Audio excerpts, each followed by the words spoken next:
Assalamualaikum warahmatullahi wabarakatuh, teman-teman. Ketemu di Syihab dan Syihab. Saya sama Abi Kurnia Syihab. Abiku Nana ingin ajak Abi ngobrol-ngobrol karena ini sudah masuk bulan Februari. Oke. Berdekatan dengan Imlek. Bagus. Jadi Nana mau tanya ke Abi diskusi soal hubungan Islam dan Cina, Abiku. Oh.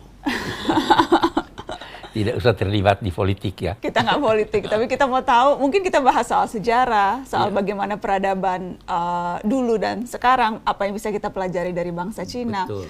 Karena itu momennya bertepatan dengan Imlek. Tapi sebelum masuk ke sana, Bi, penanggalan Imlek, bagaimana sih kita menyikapinya? Bismillahirrahmanirrahim. Penanggalan itu adalah sistem pembagian waktu-waktu, pengorganisasian waktu. Bermacam-macam cara orang dalam menetapkan penanggalan. Ada yang berdasarkan perjalanan matahari, solar system. Ada berdasarkan perjalanan bulan. Ada berdasarkan gabungan dari keduanya. Imlek itu gabungan dari keduanya. Islam juga gabungan dari keduanya, tapi kita ambil contoh, puasa itu berdasar bulan. Tapi sholat matahari. Nah, jadi kalau kita lihat dari sisi ini sebenarnya tidak ada masalah. Silahkan orang boleh beda-beda, itu budayanya. Nah, tetapi dalam penanggalan ini, dalam rinciannya ada budaya yang tidak sejalan dengan tuntunan agama. Baik itu dalam budaya masyarakat Islam atau masyarakat Barat atau masyarakat Cina. Kita ambil contoh, kawin di bulan Muharram, ada yang tidak mau, ya kan? Padahal sebetulnya tidak ada masalah soal itu. Ya toh? Kalau mau memilih hari perkawinan, boleh pilih berdasar cuaca, jangan undang orang di musim hujan, misalnya. Ya toh? Nah, jadi bukan karena waktunya. Nah, di Barat juga ada hal-hal tanggal 13 itu mereka tidak suka. Dianggap angka sial. Angka sial. Padahal itu Islam sejalan. tidak ada angka sial ya? Tidak ada angka sial dalam kita. Nah, di dalam Imlek ada juga hal-hal semacam itu. Hal-hal yang semacam itu yang kita tidak perlu ikuti, kita tidak perlu setujui, walaupun kita harus menghormati kepercayaan orang, budaya orang.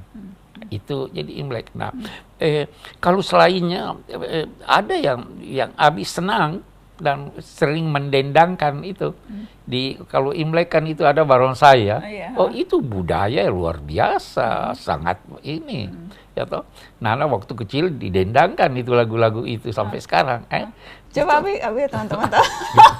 Harus bayar dong kalau Ada tuh teman-teman Abi ikutin nada barongsai. Nadanya itu kan, itu artinya kita ini. Karena apa? Kita harus menghormati budaya orang lain. Kita ingin mengucapkan selamat bagi yang merayakan Imlek, tetapi terlepas bahwa kita bukan berarti menyetujui segala budaya yang bertentangan dengan nilai-nilai ajaran agama kita. Jadi itu menyangkut Imlek. Kalau kita bicara lebih jauh soal bagaimana hubungan antara Islam dan Cina. Hubungan itu sebenarnya cukup akrab. Dalam sejarah dikemukakan bahwa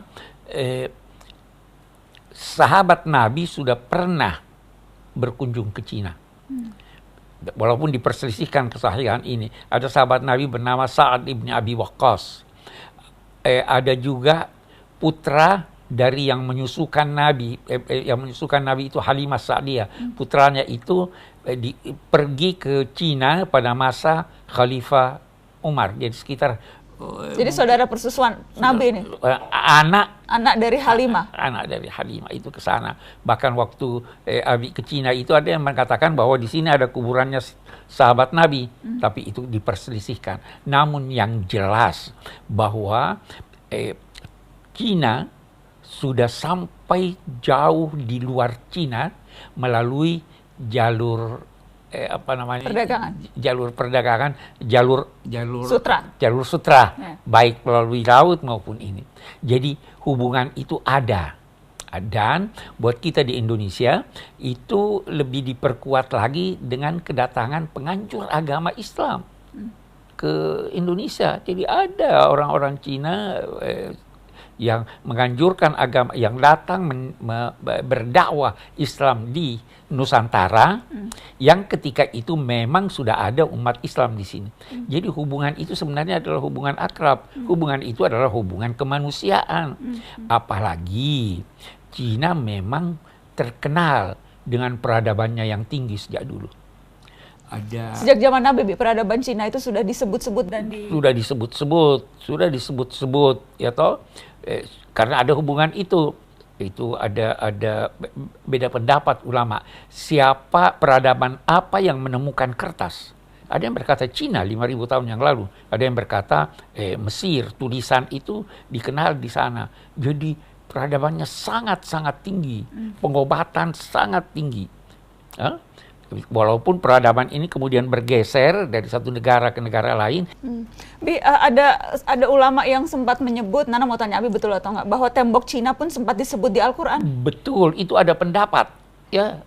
Jadi Zulkarnain itu dianggap orang Cina. Karena dia dua tanduk itu orang Cina kan rambutnya ada yang terurai ke belakang. Dikepang. Itu ada yang berpendapat demikian, bahwa itu jadi disebut dalam Al-Quran. Tembok yang dibangun oleh Zulkarnain itu dianggap itulah tembok Cina. Tapi ini ulama berbeda pendapat. Tapi yang Abi ingin katakan bahwa Cina sudah dikenal jauh sebelum datangnya Islam, karena peradabannya sudah menyebar melalui jalur sutra itu tadi. Ada hadis yang juga terkenal, Bi, yang kemudian kerap disebutkan orang, tuntutlah ilmu sampai ke negeri Cina. Sebetulnya itu hadis yang sahih atau tidak, Bi? Tidak, itu bukan hadis sahih. Itu bukan hadis sahih. Sepakat ulama bahwa itu bukan hadis sahih. Dalam jalurnya ada orang, ada yang mengistilahkannya tidak dikenal. Ada yang mengistilahkannya lebih jelas lagi, pembohong. Dalam ilmu hadis, orang yang tidak dikenal itu tidak diterima pemberitaannya. Kita harus menerima pengetahuan dari orang yang dikenal berilmu. Sekarang banyak sekali orang, kita terima pendapatnya padahal dia orang tidak dikenal, tidak terlibat dalam ilmu. Nah, hadis itu bukan hadis Nabi. Walaupun kita berkata bahwa kandungannya benar, karena itu hadis ingin berkata begini, tuntutlah ilmu di mana saja walaupun sejauh negeri Cina. Jadi untuk menggambarkan lokasi yang jauh, sampai sejauh manapun tuntutlah ilmu. Itu sebabnya ada lanjutan hadis itu yang biasa orang lupakan. Fa inna talabal ilmi fardhidatun ala kulli muslim. Tuntutlah ilmu sejauh manapun ilmu itu walaupun di Cina, karena menuntut ilmu itu adalah wajib. Tapi ketika kita menafsirkan seperti ini, itu sama sekali bukan berarti kita menafikan kemajuan dan peradaban Cina. Karena memang ya buktinya peradabannya sangat tinggi. Salah satu dari 4 peradaban dunia yang sangat mempunyai pengaruh yang besar bagi kemanusiaan. Ya toh? Jadi itu. Jadi betapapun kita ucapkan kepada saudara-saudara kita, teman-teman kita Chinese, selamat Imlek. Selamat Imlek. Selamat Imlek. Sahabatnya Abi ada yang orang Tionghoa? Ada sahabat akrab saya haji bersama dia berkali-kali. Ya toh? Om Joni. Om Joni Wong, ayahandanya Baim Wong. Hai Baim. Dan Habib Abdurrahman Syihab juga. Sahabatnya Nana juga banyak sekali yang merayakan Imlek. Apalagi sahabatnya Ibu. Teman-teman Umi lagi di situ. Banyak sekali temannya. Jadi kita ucapkan satu hal yang Abi ingin garis bawahi. Jangan pernah mengeneralisir suatu bangsa.